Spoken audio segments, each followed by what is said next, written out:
वहां से निःशुल्क मिला है, कोई किराया नहीं लगा, लेकिन उसका 60,000 रुपये में खर्च होता है। और वो कब बताया? जिस कार्यकारिणी में मैं नहीं था, और वो 60,000 पिछला भी खा गया। अभी तुमको जिनको ले गए थे, उनके साथ जो गए थे, या जो उनके साथ नहीं गए थे, जो तुमको में थे, जिन्होंने रजिस्ट्रेशन कराया था, उनको एक भी नहीं मिली। लेकिन जो दिनेश निगम के साथ लोग थे, उसमें 15 लोगों को घड़ी नहीं थी। 80 लोगों का उन्होंने रजिस्ट्रेशन शुल्क दिया है, 60 लोग वहां गए हैं, 55 लोग करीब गए हैं, इसमें 15 लोगों को घड़ियां मिली। राणा जो रजिस्ट्रेशन कर रहा था, जो घड़ियां बांट रहा था, उससे लोगों ने शिकायत की, उन्होंने कहा हमें पंजीयन शुल्क नहीं मिला, इसलिए हमने आपको घड़ियां दी। तो मित्रों, तुमको आने जाने का किराया 870 रुपये होता था विथ रिजर्वेशन। इन्होंने 1,000 पर हेड, उसमें 25% कंसेशन कहा गया जो फॉर्म भर के दिए। इस तरीके से 30,000 करीब उसमें कब्जा किया गया, और 80 लोगों के 500 के हिसाब से 40,000 का वो कब्जा किया। तो ऐसे लोग जिनका घर, अपना घर चलाने का माध्यम जिन्होंने यूनियन को बना रखा है।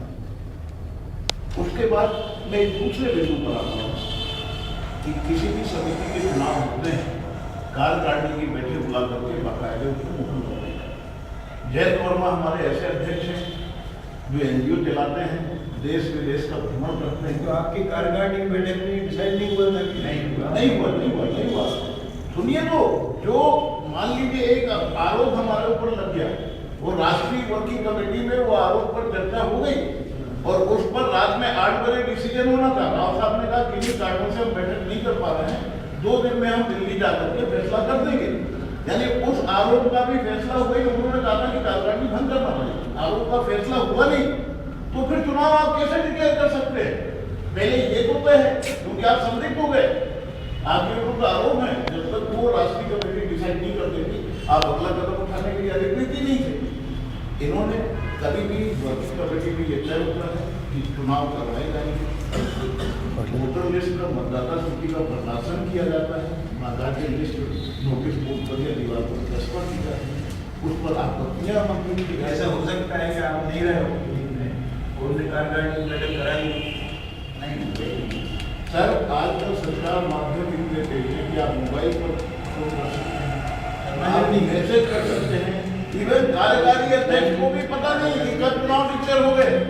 राष्ट्रीय वर्किंग कमेटी में ये मुद्दा जरूर मैंने उठाया था कि अक्टूबर तक इनका कार्यकाल है, इसके बाद चुनाव अपेक्षित हैं, इसलिए आप हमें 3 महीने के लिए कमेटी बनाकर मोहलत दें कि हम सदस्यता करें। इस सदस्यता को नहीं मानेंगे। आपको पता है, आपको भी याद दिलाता हूँ, आपने भी इस पर जोर दिया था कि ये सदस्यता हम कतई नहीं मानेंगे, और उसके बाद नई कमेटी जो होगी हम उसको सौंप देंगे। और यही निर्णय होना चाहिए। इस बीच में ये कैसे हो गया? मतदाता सूची का प्रकाशन कैसे हो गया? जिनकी सूची की रसीदें नहीं कटी है, यानी उस यूनियन में रसीदें नहीं छपवाई गई है, उनको हम सदस्य कैसे मान लेंगे? जिनका पैसा संगठन में जमा ही नहीं हुआ है, जो कोषाध्यक्ष के पास जो रकम ही नहीं आई है, उसकी सदस्यता शुल्क मान करके हम उसको सदस्य कैसे मान लेंगे? और वो मतदाता कैसे हो जाएगा? उसके बाद आपने चुनाव अधिकारी की नियुक्ति कर दी, अध्यक्ष की गिरहाजरी में महासचिव को कोई पावर नहीं है, कार्यकारी अध्यक्ष को बुलाते हैं। तो टोटली फ्रॉड किया गया है, टोटली फ्रॉड किया गया है। इसलिए कार्यकारी अध्यक्ष भी बैठे हैं। मेरा तो एक निवेदन है कि जो लोग संगठन को अपनी जेब में रखना चाहते हैं, मैं ही क्यों ना हूं, उसे निकाल बाहर करना चाहिए। मेरा एक लाइन का प्रस्ताव है, क्योंकि अनियमितता इतनी हो चुकी है, नियम कानून कायदे सबको ताक पर रखकर यूनियन को अपनी जेब में रखना चाह रहे हैं।